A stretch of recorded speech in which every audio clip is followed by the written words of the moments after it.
मैं समय हूँ, जिसका कोई आरंभ नहीं, जिसका कोई अंत नहीं, जिसका कोई मध्य नहीं, जिसका कोई पार नहीं, उसे ही तो ब्रह्मांड कहते हैं। ये ब्रह्मांड इतना बड़ा और इतना विशाल है कि तुम इसे आंख बंद करके भी सोच नहीं सकते। इस अनंत तक फैले ब्रह्मांड में इतना कुछ समाहित है कि सोच कर ही हैरानी होती है। इसमें अरबों आकाश गंगाएं या गैलेक्सियां हैं। इसमें अरबों खरबों सितारे हैं जो टिमटिमाते चमकते हुए इस ब्रह्मांड को विशालता के साथ साथ खूबसूरत भी बनाते हैं। लेकिन ये यूनिवर्स या ब्रह्मांड सिर्फ खूबसूरत ही हो ये जरूरी नहीं, बल्कि इस दुनिया का एक तिलस्मी चेहरा भी है। अंतरिक्ष में न जाने कितनी खतरनाक चीजें हैं और उन्हीं खतरनाक चीजों में से एक ऐसा दानव है जो रास्ते में आने वाली हर किसी चीज को अपने अंदर निगल जाता है। इसके आसपास से गुजरने वाली हर चीज को ये निगल जाता है और इस खतरनाक चीज का नाम है ब्लैक होल।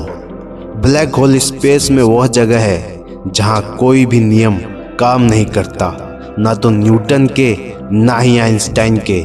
यहाँ सब नियम फेल हो जाते हैं। ब्लैक होल के अंदर समय का भी कोई अस्तित्व नहीं है, यानी कि ये इतनी खतरनाक चीज है कि अगर इसमें कुछ भी गया तो दोबारा लौट कर नहीं आ सकता। यहाँ तक कि रोशनी या लाइट भी अगर इसमें चले गई तो ये दानव उसे भी निगल जाता है।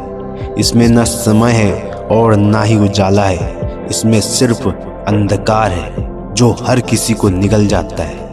इसलिए इसे ब्लैक होल कहा जाता है। सोचिए, जो यूनिवर्स की सबसे तेज गति से चलने वाली लाइट को भी अपने अंदर समा लेता है, वो कितना शक्तिशाली होगा।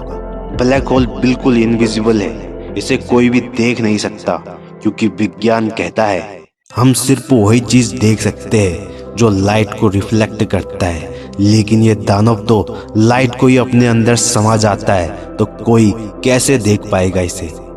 इसलिए तो इसका रहस्य आज तक किसी को भी नहीं पता चल पाया।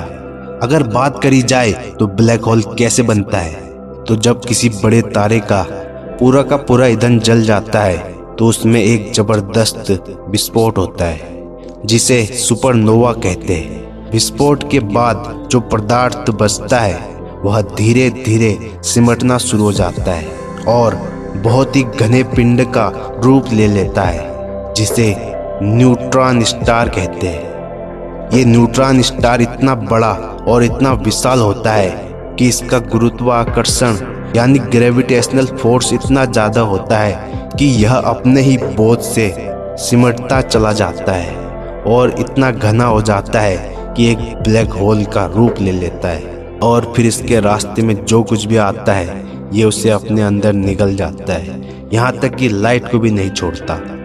ब्लैक होल अंदर से ठंडे होते हैं लेकिन बाहर से अविश्वसनीय रूप से गर्म होते हैं। यदि बात की जाए सूर्य के समान मास वाले ब्लैक होल का, तो उसका आंतरिक तापमान परम शून्य से 1 डिग्री के 10 लाखवें हिस्से के आसपास है।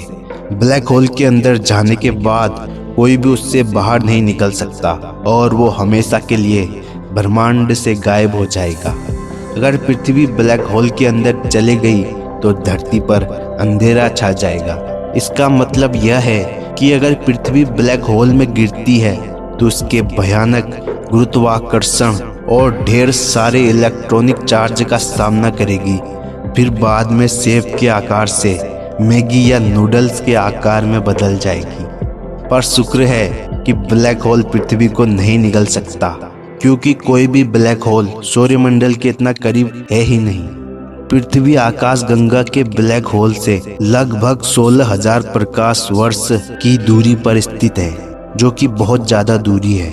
इसलिए पृथ्वी को उस ब्लैक होल के अंदर खींचे जाने का कोई खतरा नहीं है।